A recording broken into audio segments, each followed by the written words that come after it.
عزيزي طالب ثانوية عامة، أهلا بيك في أول حلقة من حلقات النصايح اللي هنتكلم فيها مش إزاي تذاكر كيمستري، إزاي تذاكر بشكل عام وإزاي تدير السنة بشكل عام. أول مبدأ عايز أتكلم معاكم فيه النهاردة هو فكرتك عن الثانوية العامة نفسها. أنت بيتصدر لك فكرة عن الثانوية العامة بقالك سنين إزاي إن هي سنة مرعبة جدا جدا، بس خليني أقول لك إن المرعب في الموضوع مش طول السنة أو أسرها أو أهميتها، المرعب في الموضوع هو إن أنت تخش من غير خطة وتدير السنة إزاي تديرها مظبوط. عشان كده أول فكرة عايز أتكلم معاك فيها مدة السنة قد إيه؟ مدة السنة أنت شايفها حاجة كبيرة جدا، ومع ذلك لو فكرنا فيها هي حوالي 9 شهور. ال9 شهور دول خلي بالك مش كلهم حاجة واحدة، يعني مش كلهم لازم تذاكر فيهم بنفس الأسلوب. عشان كده أنا جاي النهاردة أقسم لك السنة 3 أقسام. القسم الأولاني 3 شهور أكيد ده له سلوك معين أو إدارة معينة لازم تتعامل بيها. خلينا نبدأ الأول بأول 3 شهور، إزاي تدير حياتك وإزاي تدير مذاكرتك بشكل بروفيشنال، بشكل إن شاء الله يوصلك لنتيجة حقيقية. 3 شهور دول هقسمهم لك أسابيع. على فكرة هي دي وحدة القياس جوه ثانوية عامة، الأسبوع. أنت خطتك الحقيقية لازم تكون أسبوع. لو أنت اتعاملت مع ثانوية عامة على إن هي أسبوع واحد بيتكرر، صدقني الأمور هتبقى سهلة جدا جدا جدا عليك.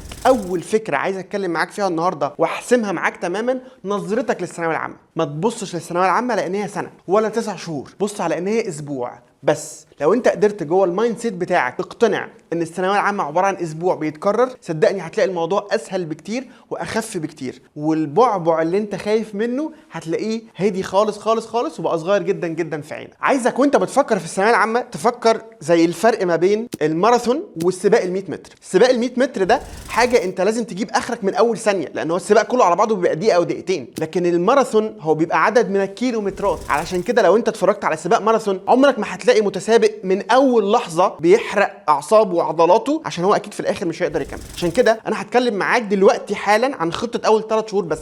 اول مرحله اللي هي 3 شهور هي نفسها بقى هنقسمها ل3 مراحل تانيين. اول مرحله عايز اتكلم معاك فيها هي مرحله التاسيس. اوعى تستهتر او تستهون بمرحله التاسيس ابدا. مرحله التاسيس دي هي اخطر مرحله في الثانويه العامه كلها. انت لازم تسال نفسك اول سؤال: انا متاسس ولا لا؟ للاسف انت ممكن تكون مش متاسس صح. عشان كده كل المدرسين بينزلوا لك حصص تاسيسيه في كل المواد. اسمعها كويس، ذاكرها كويس، وحل عليها كويس، وهي كانها ماده جديده اول مره تسمع عنها. حتى لو ده هيعطلك شويه، يعني هتقول يا مستر التاسيسيه ممكن تاخد مني اسبوع، مش مشكله، اسبوعين ما جراش حاجه، اقعد ذاكر ولم الدنيا. تاني مرحله عايز اتكلم معاك عنها هي اداره الاسبوع. الاسبوع لازم له جدول، لازم جدول. فكره ان انت تعيش الاسبوع زي ما تيجي وذاكر اي حاجه النهارده حسب هوايا دي فكره خاطئه تماما. يعني المهم كل يوم يعدي عليك لازم اكون مخلص شيء ما، شيء ده كبير او صغير مش دي موضوعي دلوقتي. انا موضوعي انك تعود نفسك ان انت تذاكر كل يوم. خلي بالك الجدول لازم يكون عملي مش مثالي، وهنا تيجي فكره انك لازم تعمل يوم في الاسبوع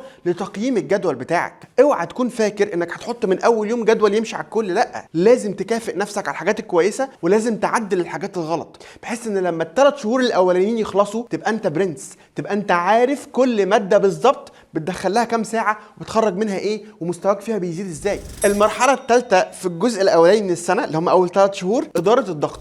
خلي بالك اداره الضغط دي حاجه بتيجي بالتمرين، يعني انت مش هتدوس على زرار هتبقى هادي ومتسامح مع نفسك والدنيا تمام، ولا هتدوس على الزرار تبقى مضغوط وخايف وقلقان. لا، هو مفيش زراير في جسم الانسان. الفكره هنا فين بقى؟ ان في ضغط نابع منك انت شخصيا نتيجه الباك جراوند بتاعك عن الثانويه العامه، في ضغط نابع من اولياء الامور، وفي ضغط نابع من الصحاب. نبدا بالضغط اللي نابع منك شخصيا. اعتقد بعد ما انا قسمت لك الثانويه العامه لفتافيت صغيره ده ممكن يفرق معاك جدا في ثقتك بنفسك وفي ادارتك للامور. ثانيا حط دايما اعتبار لانه ربنا موجود، ودي حاجه فوق كل حاجه. الضغط اللي جاي من الاهالي حاول تفهمهم، حاول تقنعهم، وانا بوجه رساله للاهالي: يا جماعه بالراحه على الاولاد شويه، فخلي الموضوع بالانسد شويه. لازم شويه اهميه واهتمام لكن برضه في نفس الوقت لازم شويه راحه. عشان كده لما اتكلمنا عن الجدول لازم نحط يوم فيه اجازه. الراحه والاجازه واللعب والترفيه ده مش حاجه اضافيه، ده حاجه اساسيه في الجدول. بالنسبه للصحاب لازم تتكلم مع اصحابك القريبين وتصنفهم،